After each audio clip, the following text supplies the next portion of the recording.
Meteorología estadística. Fuentes de información climática y cálculo de medidas de dispersión y centralidad. Dentro de las fuentes de información, parte de esta información es generada por instituciones académicas que se encargan de la investigación y de generar su propia información. Las medidas de dispersión y centralidad son aquellas que indican alrededor de qué valor se encuentran nuestros datos. Es la disposición de una serie de datos que para agruparse alrededor de este centro y de varios valores. Moda. La moda es el valor que más aparece dentro de un conglomerado. En un grupo puede haber dos modas y se conoce como bimodal. La media es la medida de tendencia central más utilizada. Para calcular la media de una serie de datos, se suman todos los datos y se dividen entre el número de datos que se sumaron. La media es un conjunto de números, en algunas ocasiones simplemente llamada promedio. Es la suma de todos los datos dividida entre el número total de datos. Mediana. La mediana se refiere al dato que se encuentra en medio de una serie de datos. Para esto es necesario que todos los datos estén ordenados de menor a mayor. Es el valor que se va a encontrar justo en el medio. Rango. Se define como la diferencia entre los dos valores extremos, es decir, el mínimo y el máximo. El valor máximo se le resta el valor mínimo. Expresa cuántas unidades de diferencia se encuentran entre esos dos valores. Varianza. La varianza mide la mayor o menor dispersión de los valores de la variable respecto a la media aritmética. La media aritmética tendrá menor representatividad mientras mayor sea la varianza, ya que habrá una dispersión mayor. Desviación estándar. La desviación estándar es la raíz cuadrada positiva de la varianza. No se puede calcular la desviación estándar sin conocer antes el valor de la varianza. Por lo tanto, no se consideran medidas de variabilidad distintas. Ok, control de calidad de datos. En esta sección tenemos la elección de la estación, la cual va a ser atribuida por la latitud, longitud y altitud, de acuerdo con el área de estudio que se determinan las estaciones que se requieren, dependiendo de los objetivos del trabajo y el área donde se va a realizar el trabajo. También tenemos, por otra parte, lo que es la longitud de la serie climática, en el cual podemos ver que la Organización Meteorológica Mundial ha establecido en 30 años el periodo representativo de las series climáticas.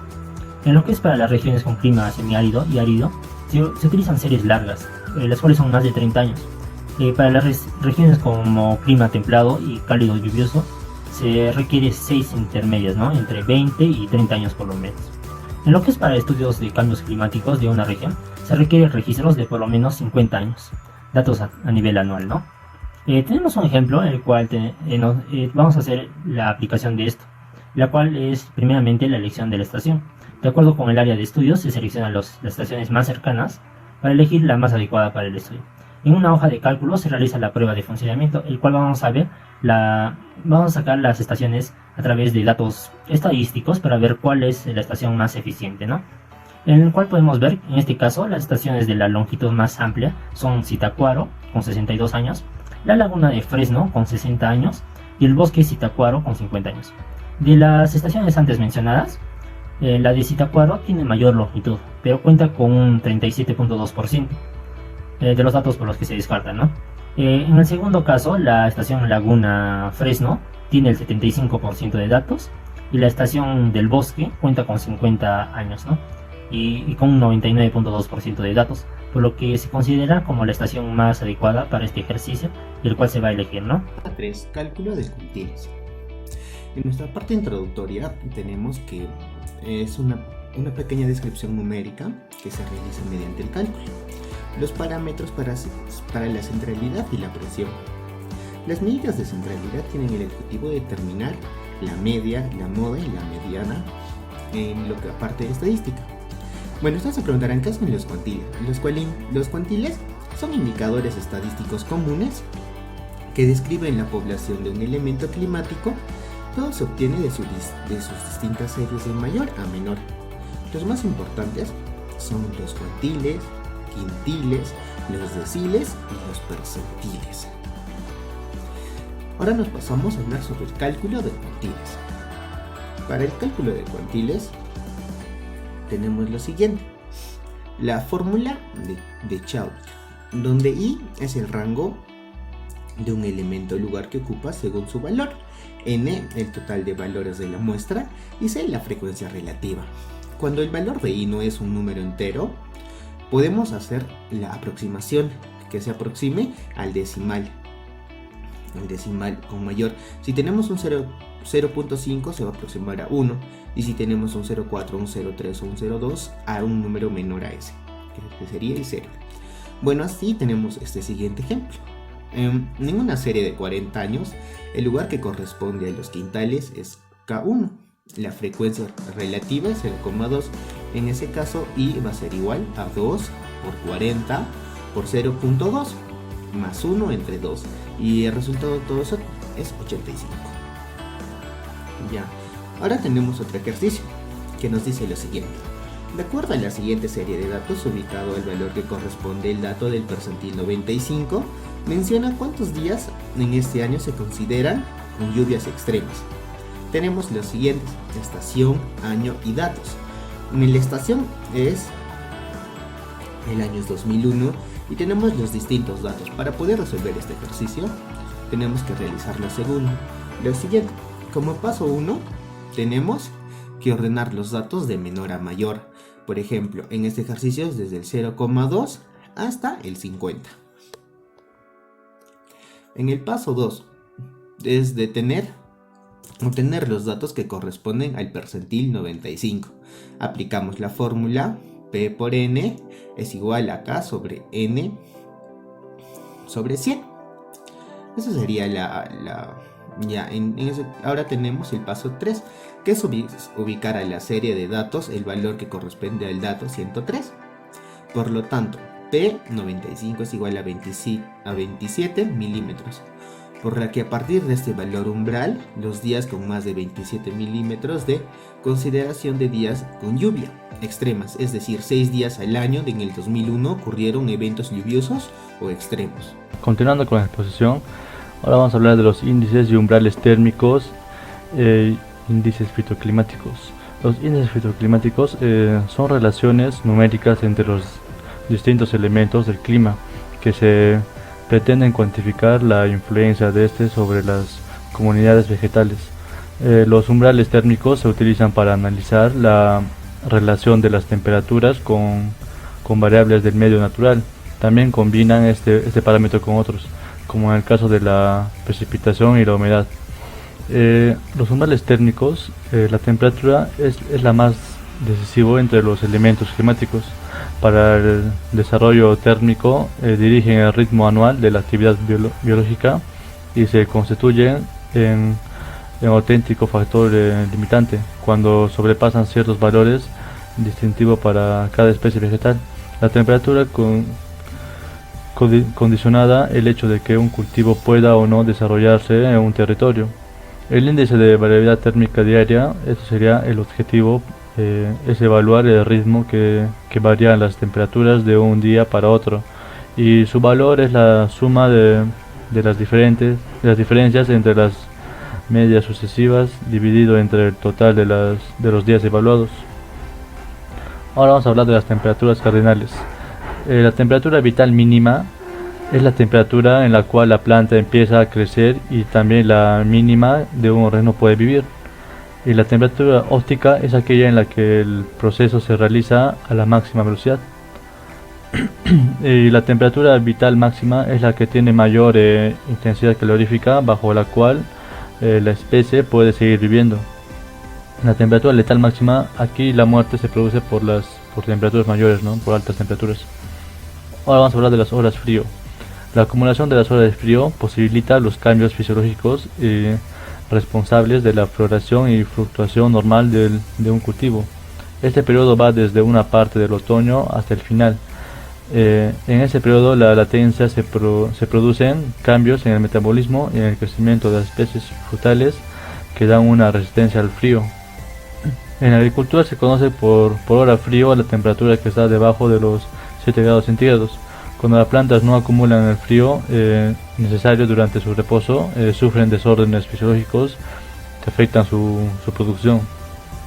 Las heladas, ¿qué son las heladas? Desde el punto de vista meteorológico, se considera una helada cuando la temperatura desciende de 0 grados centígrados, pero desde el punto de vista agronómico, cuando la temperatura desciende a niveles que ocasionan daño a la planta, esto se produce a temperaturas más altas.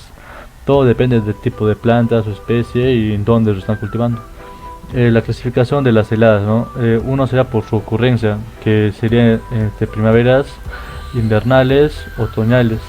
Otro será por el proceso físico, que sería advección, radiación, mixtas y evaporación. Otro será por los efectos visuales, que son blancas y negras. Ejemplos de horas frío. Se tiene las temperaturas, este de acá es un ejemplo que nosotros propusimos. Se tiene las temperaturas mensuales de la estación 12 de diciembre en Durango, las temperaturas medias en los meses de noviembre y diciembre de 2007 y enero y febrero. Acá tenemos que hallar las horas frío.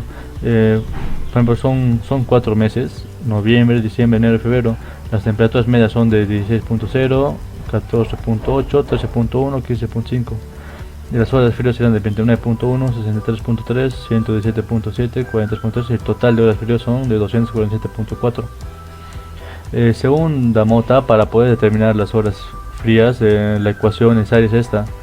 Horas frío, que es igual a 465.1 menos 28.5 por x. Se sustituye el x por las temperaturas medias de los meses anteriores y obtenidos. Por ejemplo, acá sería 465.1 menos 28.5 por 16.0. Esto nos daría 485.1 menos 456, que nos daría 29.1. El otro sería de 485.1 menos 28.5 por 14.8. Y el resultado de este sería 63.3. De 485.1 menos 28.5 por 13.1 sería 111.7. De 475.1 menos 28.5 por 15.5 sería 43.3. El total de horas frío sería de 247.4. Y en conclusión, las horas de frío juegan un papel muy importante en el desarrollo de algunos cultivos. Las unidades de calor son vitales para el crecimiento y desarrollo de plantas. También dependen de la acumulación de energía térmica. La captación de energía puede variar en el tiempo por diversas circunstancias. Método de análisis de sequías. La sequía es un periodo de tiempo anormalmente seco de duración suficiente para que presente un desequilibrio hídrico significativo que interfiera con el equilibrio ecológico y las actividades humanas de una región. Un índice de sequía no es más que una variable derivada de registros meteorológicos o hidrológicos cuyo valor refleja la severidad de la sequía y en cierta medida la disponibilidad del agua. Los métodos para calcular la sequía son el índice estandarizado, la precipitación, el índice de severidad de sequía de Palmer. En México, diversas instituciones manejaban ambos índices, como el Instituto Mexicano de Tecnología del Agua, mientras el SPI es usado por el Centro de Investigación sobre la Sequía del Instituto Nacional de Ecología. El índice estandarizado de precipitación. El SPI considera la lluvia como la única variable para determinar si una región o en un periodo hay déficit o exceso de precipitación respecto a las condiciones normales. Involucra ajustar registros históricos mensuales de precipitación a la función de distribución probabilística gamma. Los valores SPI presentan el número de desviación estándar de cada observación mensual. Se aleja de su promedio histórico, que se presenta por el cero. Los valores negativos representan el déficit de la precipitación con respecto al promedio histórico y los positivos el excedente. Con esto se permite analizar diversas escalas de tiempo, es decir, los ajustes y transformaciones se pueden hacer como registro de precipitación acumulada en uno o más meses, lo que permite identificar la frecuencia, intensidad y duración a corto, mediano y largo plazo. Es importante mencionar que el SPI no es una herramienta de predicción de la sequía, sino de monitoreo y diagnóstico del fenómeno. En la aplicación, como primer paso, se debe obtener los datos de precipitación a nivel mensual de la zona de estudio de una estación con periodo de funcionamiento mayor a 30 años. Además, se recomienda la ampliación de la prueba de homogeneidad para verificar la calidad de los datos. En México, dicha información puede ser obtenida a través de bases de datos meteorológicos como el ERIG o el CLIC.